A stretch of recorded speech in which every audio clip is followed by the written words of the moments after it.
Quelles que soient nos positions sur la politique énergétique, la sûreté nucléaire est un bien commun qu'il nous faut préserver à tout prix, qui plus est dans notre pays, le pays le plus nucléarisé au monde.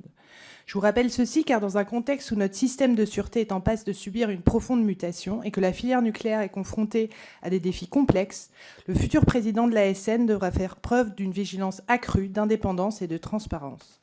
En effet, si la mise en place de l'ASNR et du démantèlement de l'IRSN aboutit, le successeur de M. Dorozuc aura la tâche immense de co-construire avec l'ensemble des agents, dans un délai très contraint, une structure capable de pleinement capable d'assurer la sûreté, comme le font depuis 20 ans l'IRSN et l'ASN. Mais indépendamment de savoir si cette réforme ira au bout, vous connaissez ma position sur le sujet, plusieurs initiatives parlementaires existent pour abroger la réforme ou la repousser en tout état de cause. Les défis à surmonter pour la sûreté du nucléaire sont immenses. Le vieillissement de notre parc nucléaire et l'exploitation au-delà de la durée prévue de nos réacteurs. Saturation de nos capacités de stockage en matière de déchets et en matière nucléaire.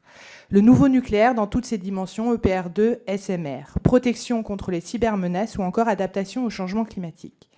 Monsieur Abadi, vous vous déclarez prêt à relever ce défi et je vous remercie pour les réponses exhaustives aux questionnaires envoyés.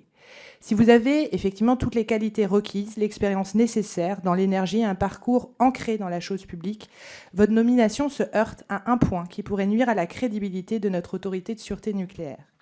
En tant que directeur de l'ANDRA, vous avez porté le projet CIGEO et déposé cette demande d'autorisation de création auprès de l'ASN. Ce projet reste controversé et suscite une opposition. Les inquiétudes concernant la sûreté de ce stockage à long terme sont légitimes. Aussi, alors que vous avez été l'un des principaux promoteurs de ce projet, et sans remettre en cause votre intégrité, il y a de fait au minimum un conflit moral. C'est comme si vous étiez vous-même la personne qui validerait le permis de construire de votre propre maison. Je vous remercie pour vos réponses exhaustives sur ce point. Pour autant, la situation elle-même paraît inextricable. Comment accepter que le président de l'autorité de sûreté doive se déporter d'un sujet majeur sous sa responsabilité ? Comment exercer pleinement la présidence de l'ASN si vous vous déportez de toutes les décisions du PNG-MDR et de l'ANDRA, et donc des chantiers majeurs à venir dans le domaine de la sûreté ? Et pourtant, vos responsabilités actuelles l'exigent effectivement. Si votre nomination était confirmée, cette situation risque de miner la confiance du public dans l'autorité. La perception d'une collusion entre l'organe de contrôle et l'industrie qu'elle est censée surveiller serait désastreuse.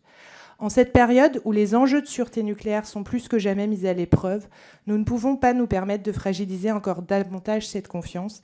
C'est pour ces raisons, je précise que j'appelle tous les membres de la commission à donner un avis défavorable à votre nomination.